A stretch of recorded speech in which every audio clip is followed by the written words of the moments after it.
Your body is probably telling you that it's not willing to do what it used to do for you.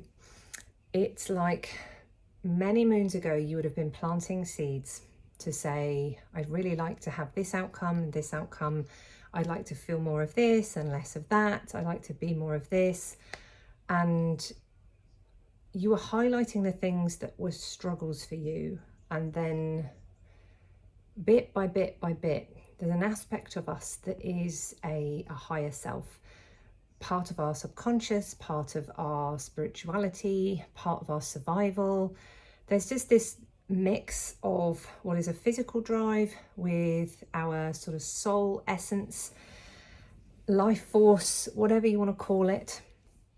Now, this part knows you better than anything, and it can see the map. It can see how it would love to flow through you and take you to particular places, connect you with specific experiences, grow you in particular ways.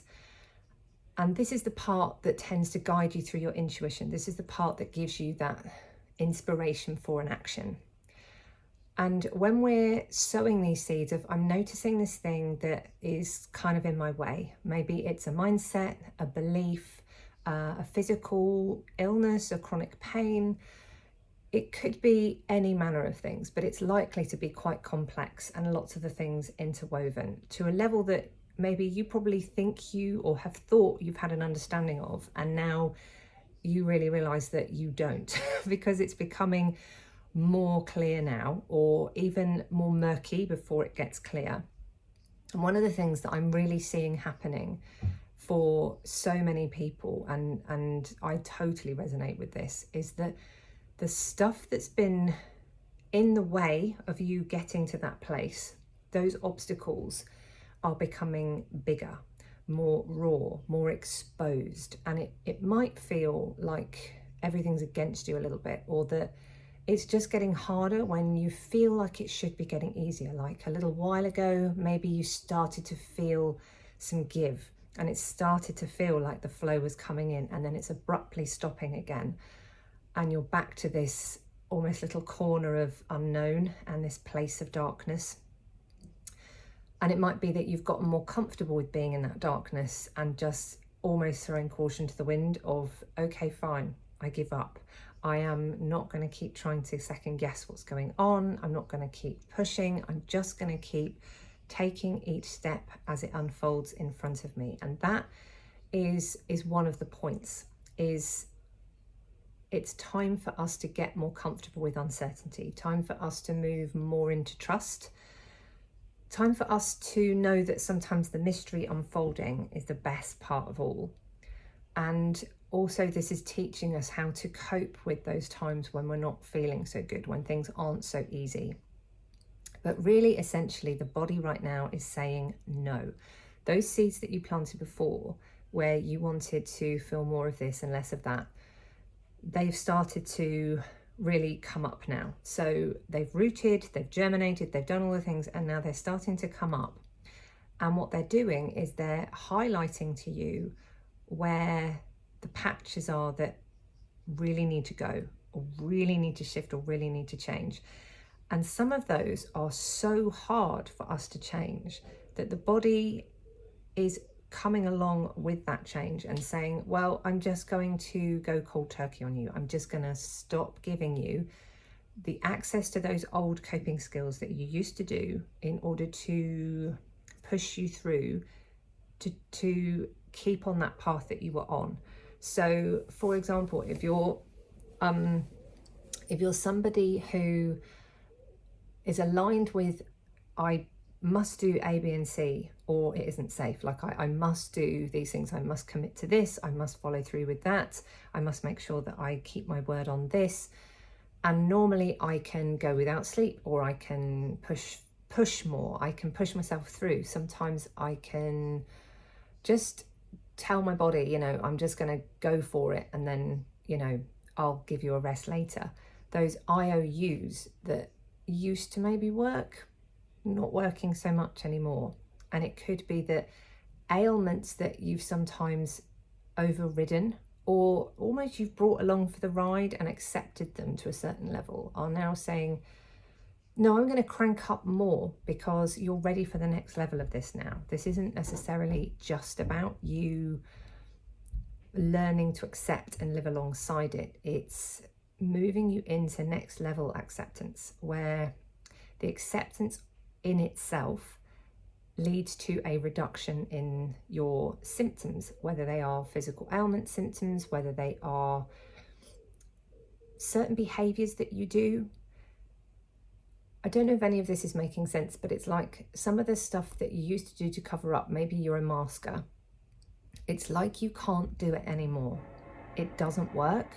It's like you used to have a bank that you could dip into that allowed you to behave in certain ways, carry out certain behaviors, continue to push a particular narrative or a particular routine because something in you thought, this is the only way and this is the path that will get me to that place. You know, if I keep doing this, eventually it will pay off. Eventually the money will come, or eventually space will come, or time will be created, or I can do this, I can get it done, and then I can come away. Those coping mechanisms are coming away for so many people, and it's kind of scary, but at the same time it's sort of exciting because you know that this means change is coming, it's happening, it's moving through you, and you've got to have faith and have trust in the seeds that you have sown, because they had so many layers of intention with them that were for your absolute highest good, with the most exciting outcomes, with changes that you really want to be in. You know, you want your life to feel good. You want it to feel like something that you can be part of, be a co-creator of, that you can ride the waves of. And so many people have been waking up a lot over the past year. This year is one of significant momentum. There's a real knee in our back, like, come on, come on. So you might also feel a push to do things that maybe you've been too shy to do before or too frightened of before. You might feel a bit of a roar of, I'm becoming more myself and I'm a bit more, you know what, sod it, I'm gonna wear that thing or do that with my hair, or, you know, these little acts that we do that make us feel more like us. They're coming in more strongly now. And I love that there's this time where we just surrender. And instead of constantly trying to change ourselves to become this version of ourselves that we think will make us happy, we've started to cherish what we are and who we are. And maybe instead of trying to change the core of ourselves, we're changing our attitude to things or our environment around us, and accessing new levels of understanding about what can I do that is in my outer world that affects my inner world, rather than constantly trying to change myself to become this upscaled, up-leveled version of myself. It's interesting what context that might mean for you. It might be really practical things like, for example, I have spent a lifetime trying to become more organized, more tidy, more practical, more up together, more all of these things, because I believe that in the having of those things, I will feel better. I will feel more complete. I will feel more me. And I think really what will happen in my head is I will feel less shame. I will feel less guilt. I will feel more balanced. I will access more peace. And I've been trying to access this through maybe 3 different lines of thinking. And now it's becoming much more apparent that it isn't about changing myself in those ways. It's about adapting my environment and my routine and my promises that I make to other people, my boundaries, all sorts of things that need to be challenged and changed and shifted. And some really simple environment changes, routine changes that mean actually the path to some of those things is a bit more accessible, but also giving up on that expectation that I'm going to become this version of myself that I'm not wired to be. And I'm really aware that we can wire ourselves, we can train our brains, we can change, we can evolve, we can transcend, we can do so much. And I absolutely believe that and have done it in lots and lots of ways. But what's really blown my mind recently is this idea that it isn't so much always that we have a notion of where we want to get to and we train our brain in a specific way to get there. Actually, sometimes it's turning it on its head and saying, what do I need to accept in myself in order to reduce the uncomfortable emotions that ride alongside it, so that already my stress levels will reduce, already my sense of self will improve, already this then expands into creative problem solving that makes life work more easily for you. And so instead of having this battle that means you're constantly telling yourself, I should be able to do it this way, and this would work with an illness as well. I think this has definitely worked for me in terms of aches and pains, chronic conditions. It isn't always about just training the brain to heal the body. Sometimes it's moving into this layer of, I'm going to accept that I'm living alongside this version of myself. I'm going to reduce the emotion that is uncomfortable that I associate with the two. So I'm going to bring in some compassion, some empathy, some understanding of how I happen to be, what my body might be up against, what my brain wiring might be up against.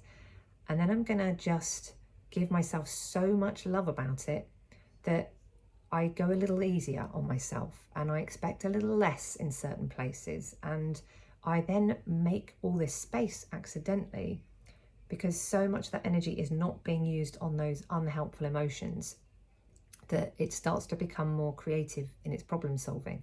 And you start to realize, oh, if I thought about it this way and I just expected that I was going to get a pain there, or I expected that I'm going to struggle with this, or that's going to be hard for me, I can actually come up with way more things that support in that particular situation and make everything feel more better than it has done in a long, long time.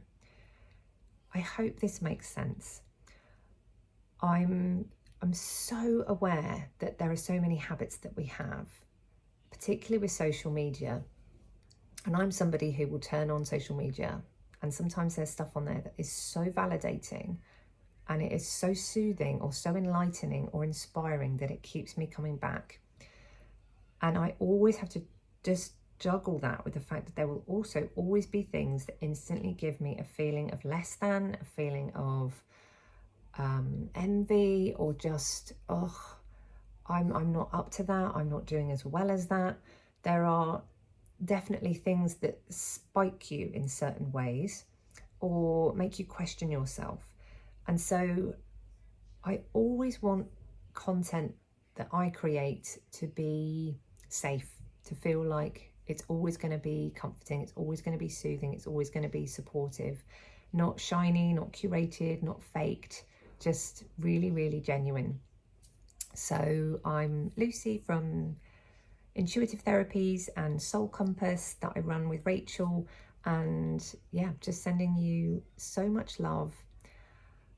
If you're in this place where your body is insisting that you do things differently, or it won't let you access those old methods anymore, don't panic.